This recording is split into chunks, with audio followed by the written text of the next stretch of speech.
तो अमेरिका और ईरान युद्ध में टेंशन के हालात लगातार बने हुए हैं। नमस्कार, मैं हूं नीलू और आज की दो तीन बड़ी खबरें हैं जो आपको बताना बहुत जरूरी है कि किस तरह से हालात अगर दूसरे दौर में युद्ध एक बार फिर से छिड़ा, यानी कि शांति वार्ता नहीं हो पाई और उसके बाद सीजफायर के बाद जो युद्ध छिड़ेगा वो काफी ज्यादा विनाशकारी होगा।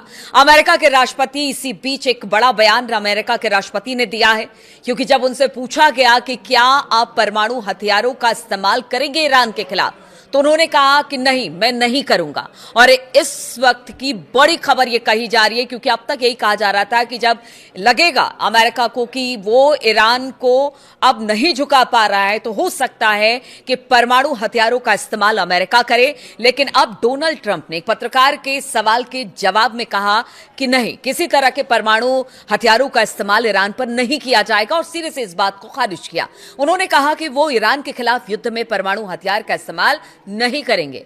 व्हाइट हाउस में पत्रकारों ने जब ट्रंप से पूछा कि क्या वो ऐसे हथियारों का इस्तेमाल करेंगे, तो उन्होंने कहा कि मैं परमाणु हथियार का इस्तेमाल क्यों करूंगा, हमने इसके बिना ही पूरी तरह से पारंपरिक तरीके से उन्हें पूरी तरह से तबाह कर दिया। यानी आज भी अमेरिका कह रहा है कि ईरान तबाह हो चुका है और ये नहीं देख रहा कि बार बार ईरान को बुलावा भेजने के बावजूद भी अगर ईरान बातचीत को तैयार नहीं है तो वो किसी के दम पर ही ऐसा कर रहा है। यानी उसके पास हथियार इतने हैं कि वो अमेरिका से अभी लंबी लड़ाई के लिए तैयार खड़ा है। फिर किस बना पर ट्रंप कह रहे हैं कि वो पारंपरिक तरीके से पूरी तरह से ईरान को तबाह कर चुके हैं। उन्होंने आगे कहा, यानी ट्रंप ने कहा कि नहीं, मैं इसका इस्तेमाल नहीं करूंगा, यानी परमाणु बम का।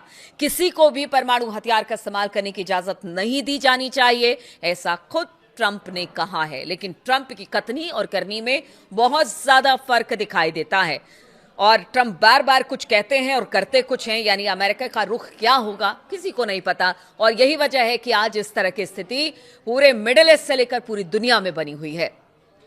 जब अमेरिकी राष्ट्रपति से पूछा गया कि वो ईरान के साथ लंबे समय तक चलने वाले शांति समझौते के लिए कितने समय तक इंतजार करने को तैयार हैं, तो ट्रंप ने कहा, मुझ पर जल्दबाजी का दबाव मत डालिए। पत्रकार को कह रहे हैं जल्दबाजी का दबाव मत डालिए, लेकिन ट्रंप जो बातचीत कर रहे हैं उस बातचीत का नतीजा क्या हो रहा है? तो भाई, अगर दुनिया अगर इस वक्त दबाव में है आपकी इस लड़ाई की वजह से, तो वो तो सवाल करेगी ना आपसे, तो फिर इसमें खिसियाने की जरूरत क्या है? उन्होंने कहा कि 2 हफ्ते के सीजफायर के दौरान ईरान ने शायद अपने हथियारों का जखीरा थोड़ा बहुत बढ़ा लिया होगा। यानी जो अभी सीजफायर चल रहा है ईरान और अमेरिका के बीच में, उन्होंने कहा कि इसमें जरूर उन्होंने थोड़ा सा बढ़ा लिया होगा और हथियार का प्रोडक्शन कर लिया होगा। लेकिन उन्होंने ये भी जोड़ा कि अमेरिकी सेना लगभग 1 दिन में ही उसे तबाह कर देगी। तो आप देखिए, शांति भी चाहते हैं। अगर कोई सवाल पूछे तो कहते हैं कि आप मुझे परेशान मत कीजिए, आप मुझे जल्दबाजी करने को नहीं कहिए। लेकिन दूसरी तरफ ये भी कहते हैं कि अगर थोड़ा बहुत हथियार ईरान ने शांति काल में बना भी लिया तो उसे 1 दिन में तबाह कर देंगे। ये है ट्रंप, जो बोलते कुछ हैं करते कुछ हैं। इसलिए उनकी बातों पर ईरान को तो बिल्कुल भरोसा नहीं। अब तो पूरी दुनिया भी ये मान के बैठी है कि वो क्या करेंगे किसी को नहीं पता। इधर अगर हॉर्मूज की बात की जाए, दूसरी बड़ी खबर हम आपको बता रहे हैं, हॉर्मूज की बात की जाए तो उसको लेकर टेंशन लगातार बढ़ा हुआ है।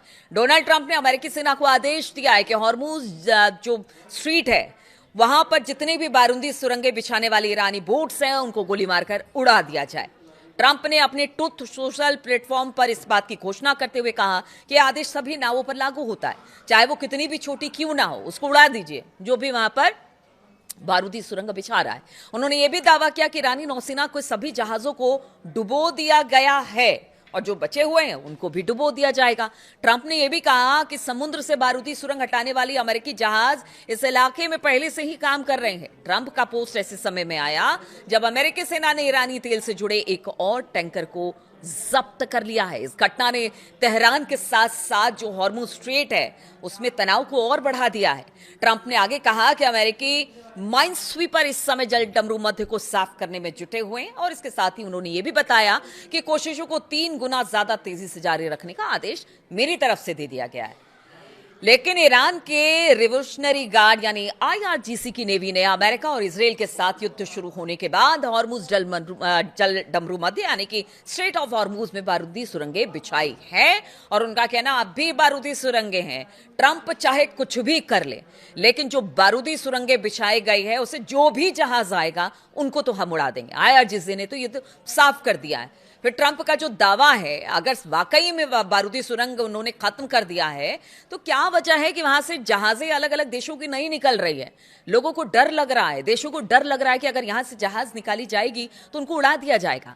आईआरजीसी ने हॉर्मुज स्ट्रेट के 1400 वर्ग किलोमीटर के क्षेत्र को खतरे वाला बताते हुए चेतावनी जारी की है, जहां पर बारूदी सुरंगें हो सकती है। यानी उनका कहना है कि भाई अपने रिस्क पर आप जहाज लेकर जाइए, हमने तो जो किया है हम बार बार उससे आपको आगाह कर रहे हैं। जहाजों को गुजरने के लिए आईआरजीसी ने ईरान के पास एक सुरक्षित रास्ते का सुझाव दिया, जिसे मंजूरी के बाद ही पार किया जा सकता है। ये पहले से कहता रहा है जो ईरान है वो। अब इसी बीच खबर ये भी आ रही है, एक और बड़ी खबर ये आ रही है कि जो इटली है उसने अपने 2 से 3 जो एयरक्राफ्ट करियर है उसको भेजने की बात की है स्ट्रेट ऑफ हॉर्मुज में। और उन्होंने कहा है कि इंटरनेशनल सेना के तौर पर इसे भेजा जा रहा है, क्योंकि यहां पर नुकसान हो रहा है। इसीलिए यहां पर जो बारूदी सुरंगें उसको हटाने का काम इटली की ये जो तीनों एयरक्राफ्ट करियर वो करेगी।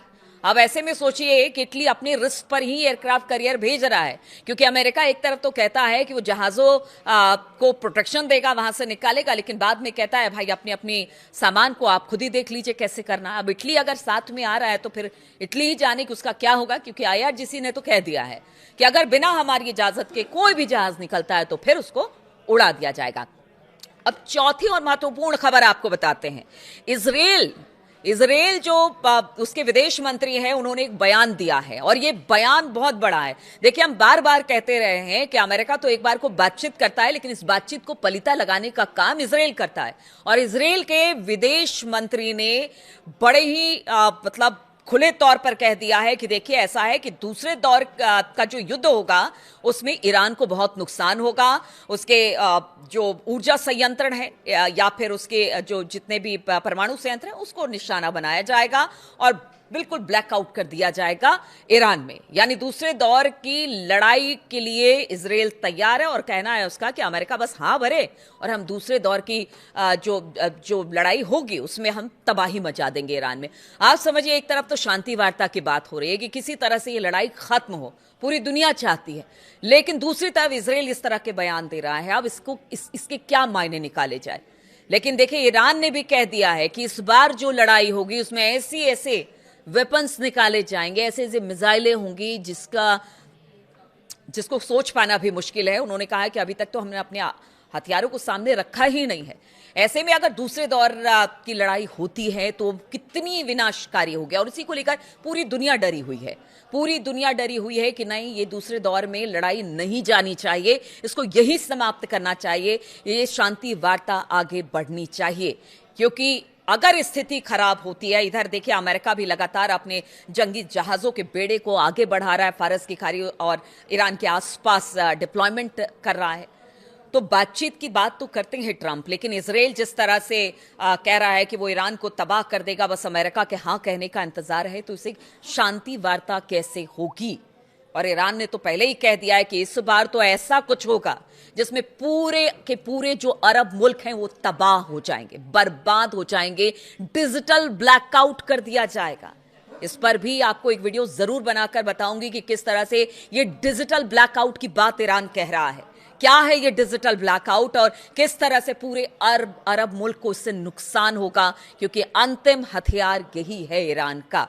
तो इसीलिए लोग कह रहे हैं, एक्सपर्ट कह रहे हैं, वॉर एक्सपर्ट कह रहे हैं, डिफेंस एक्सपर्ट कह रहे हैं कि ये शांति वार्ता होनी चाहिए, लड़ाई आगे नहीं बढ़नी चाहिए, क्योंकि अगर दूसरे दौर में ये लड़ाई प्रवेश करती है तो फिर यहां से भारी तबाही होगी। बहुत बहुत शुक्रिया आप सभी का मेरे साथ इस वीडियो में शामिल होने के लिए।